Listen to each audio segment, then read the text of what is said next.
we know that we're not confident, so I guess I'm going to pose a similar question in how do we regain that confidence?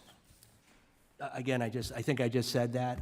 I think, we can't gut the election bureau because then we have nobody, but somebody needs to be accountable. I think we need to address that. And again, we need to put all hands on deck, the county administrator, the county manager, maybe get some other county employees to come over and lend hands, outside help. And until we get a structure in place where for everything, like from a paperclip inventory to paper to training, I think, for recruiting for poll watchers on a weekly basis, because we are an elderly community in Luzerne County, and most of our poll watchers are elderly, we're going to have issues in the future. And if we don't address them immediately, they're just going to get worse.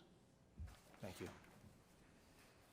I would say, and it's a pretty simple concept, the bipartisanship would actually work. I mean, we as voters, depending if you go, Republican or Democrat, a lot of the precincts that were affected were one party. A lot of the folks that you hear from are one party, and that one party feels like they were disproportionately affected by this election.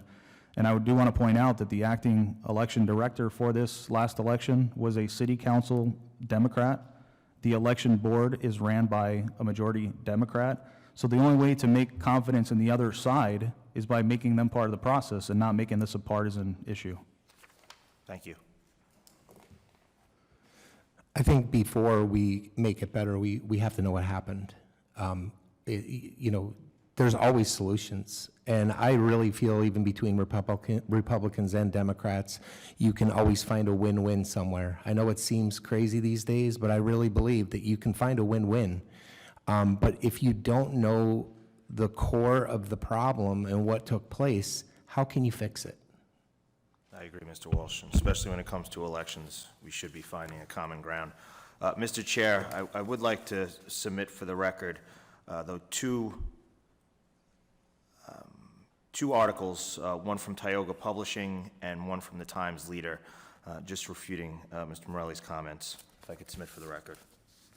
Without objection. Thank you. And with that, I'll yield back my time.